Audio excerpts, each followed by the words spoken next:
Hey Libra, welcome to your reading. This is a general reading, so make sure to use your own discretion and stay open to your own intuitive hits that could come through during this reading. If you feel guided to do so, reverse the roles. And if you'd like a personal reading, head to my website for more information. The link will be in the description box. Wow, Libra, okay, we really need to talk seriously. You've got luxury, the Empress, gain, Queen of Swords, Ace of Cups, and that looks great. But for the clarifiers, you've got healer of the ages, attachment, financial constraints, second chakra, deceit. What I'm getting is you've got this overwhelming sense that you are an energy worker, and you may already be one. It could just be part of your identity at the moment, but Spirit's saying that, yeah, there's this healing energy, this energy work in general. It might not just be healing work, it could be manifesting or, spell work, I don't know, whatever you do.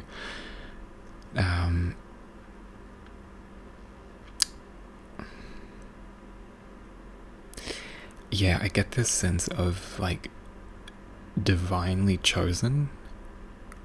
And you may have a feeling like you've felt like that over the years, but maybe, okay, Spirit's just saying, yeah, most of them are humble, Mark. Yeah, so you guys are, you've got a complex, almost like imposter syndrome. That's what I'm looking for. Imposter syndrome is this feeling of I know that that's who I am. I know that's what I am, but saying it makes me feel egocentric or narcissistic in a way.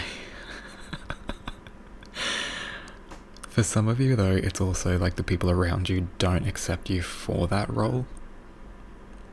So people have you've had to put on a mask in order to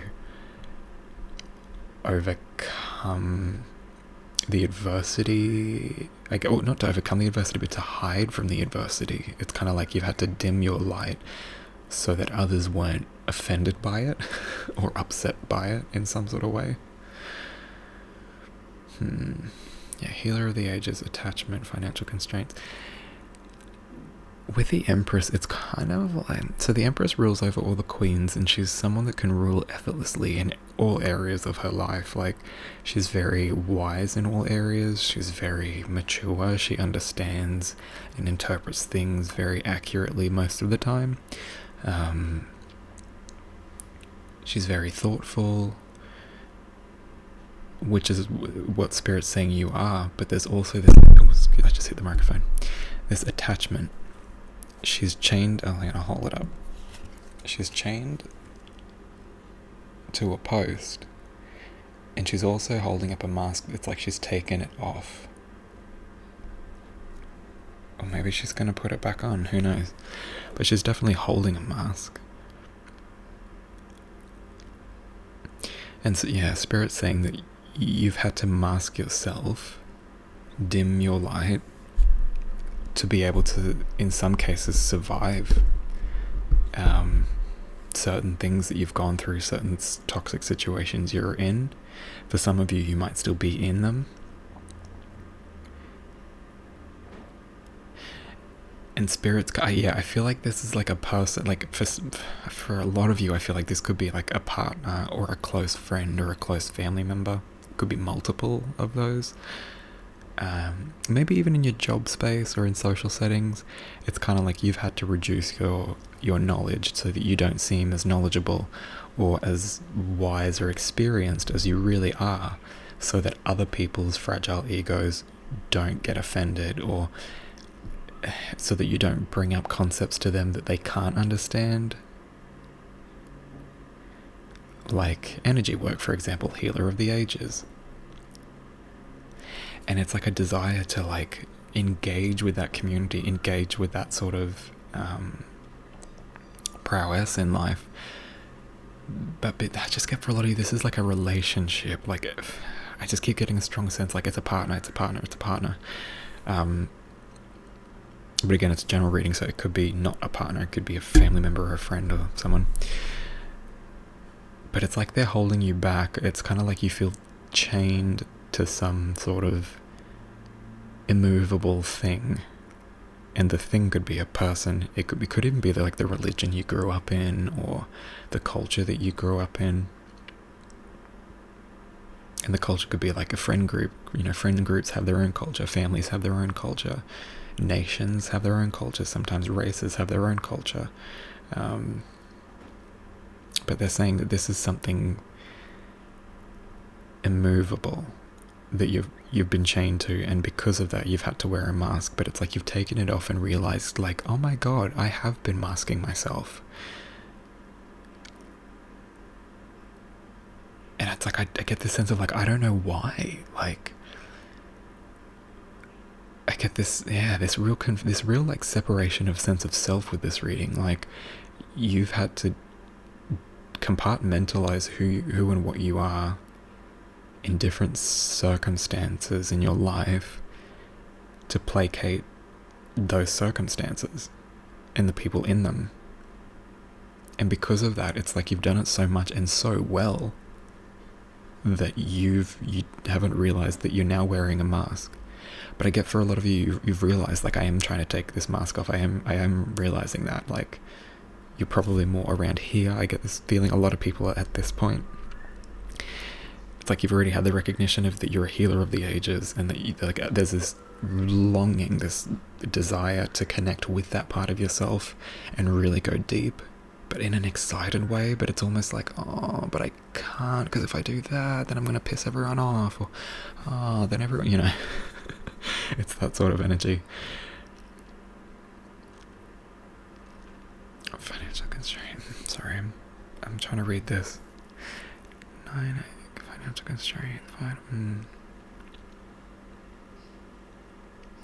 Yeah, it's kind of like you're trying to gain, like, some of you might be trying to actually make money through this particular method. Maybe you want to be a tarot reader, maybe you want to start your own channel, maybe you want to be a Reiki healer, maybe you just want to be a healer in general and not Reiki. It could be something completely different.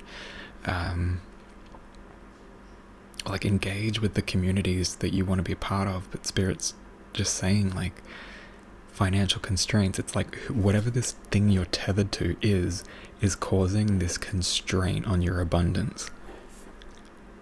It could actually literally be financial constraints, like you want to do something, but because your partner's habits or interests or addictions are taking up so much, you haven't got enough to focus it on you, even though you could come up with that money if you said, well, hey, maybe you could self-sacrifice for me for once, and I could do something I want to do, or I could achieve in a way that I couldn't before, because you were all focused on your own needs.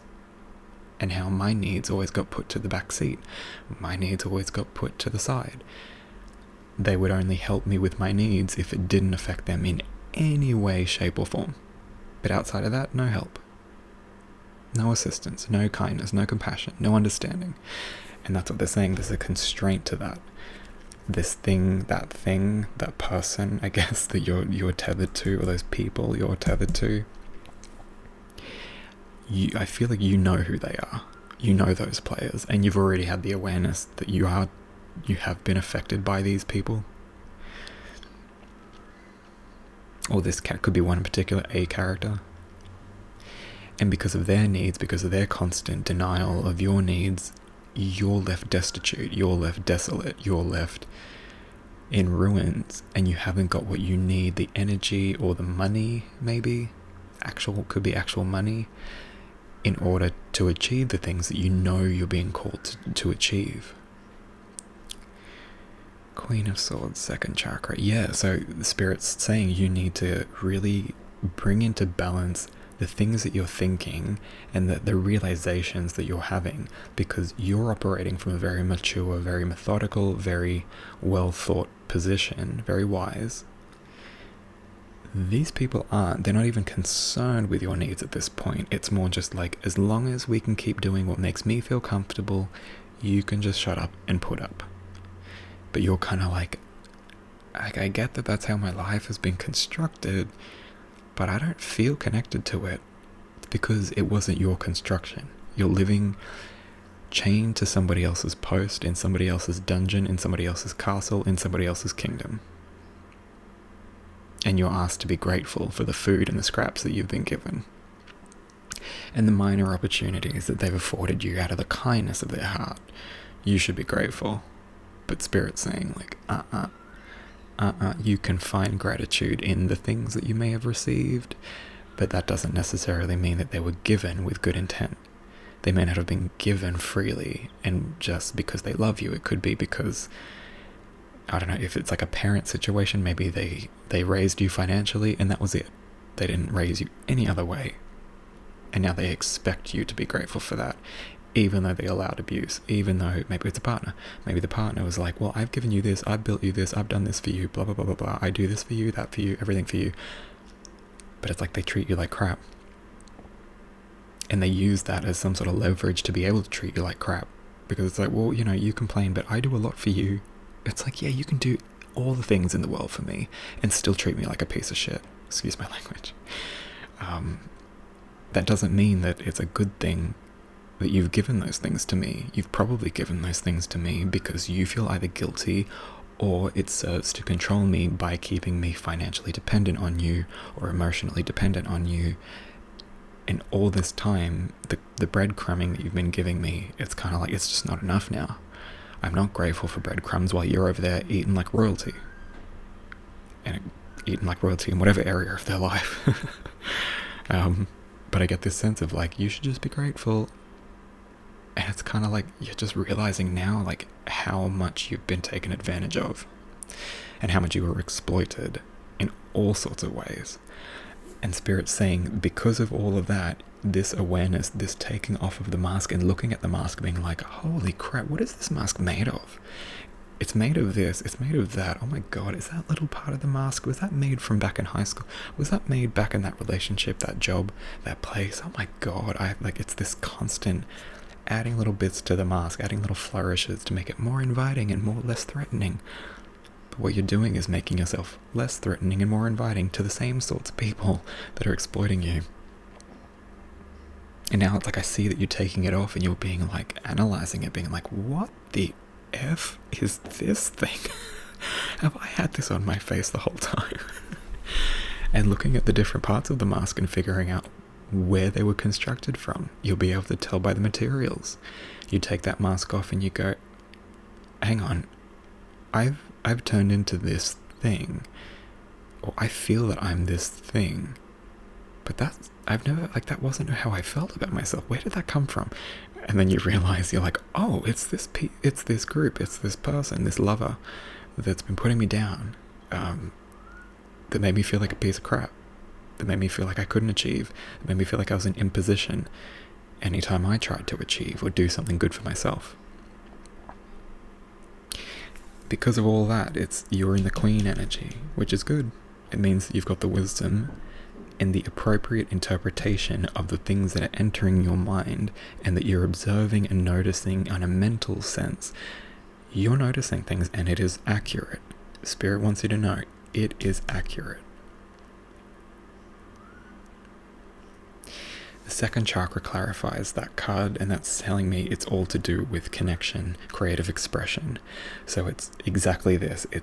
She is like the angel. That was her before, that's her after. She's chained in a dark grey area, like it's not well lit, there's mold, water, like damp, it's disgusting. She's a prisoner in her own life. And obviously, you could be male, but I'm just using, prisoner in her own life. But then look at her, she's radiant, she's not chained to anything, her wings are spread. She didn't even have wings, she had them ripped off, or maybe they're under that garment she's wearing that's more or less a nightie, which probably isn't even appropriate for that setting. Like, she's probably cold, she's probably, but she doesn't get her needs met. She does, because she's seeing things for what they are now, which empowers her. Knowledge is power, wisdom is virtue. So having the wisdom to be able to apply the knowledge in wise, virtuous ways will help get you out of this situation. And connect to other people that are better for you, not connecting to these toxic people that have got you chained to a post in a dungeon. Like, I was about to swear, but no, screw that. Maybe you need to do a lot of work on your sacral chakra, your second chakra, because it's about connecting with others, engaging with others, creative expression. it's that like inner child type energy. But she's this husk of a woman in her dungeon, and she is radiant, and she looks younger than her too. She's like, oh, look how youthful I am, and happy and glowing. It doesn't matter what age you are, you could still have a youthful glow about you, I promise you that. I worked in aged care long enough, trust me. Youthful glow is not an age thing, it's definitely an energy thing. Yeah, once you've got the recognition, the queen knows what to do once she's assessed everything. She's got all the information she needs, she just needs to act on it. The aces are action. They're the initial burst forward. It's like the dam wall breaking open. And your emotions are finally allowed to come out. You're allowed to express yourselves, have your emotional needs met, and overcome the deceit that is like underpinning this blockage. Can you see? Look at that. Look at his face. Could be her. I don't know. But look at their face. They're kind of looking at you like, oh, don't you dare. Oh, don't you even think about it. Don't you even dare. That deceit, that person, that's who's got you chained. You went from healer of the ages, good energy, high vibe. They latched on, chained you up. Chained up the Empress. Someone who is worthy and deserving. It's a birthright for her to rule. And she does it with finesse and grace. But she can't do that when she's chained up in a dungeon, so you need to like really assess what it is that you're being made aware of. Really notice these things in your life. Look around and see who is intentionally oppressing you, who is just by way of their own toxic traits, maybe lack of inner work, maybe they're like affecting you, that's kind of got you stuck. I'm not sure, but definitely acting on the awareness that gets brought to your mind will open up this creative expression, help you connect with better people for you, and it'll help you release some emotions. This better people, it could be a psychologist, it could be a good friend, it could just be a new community member that you haven't met yet.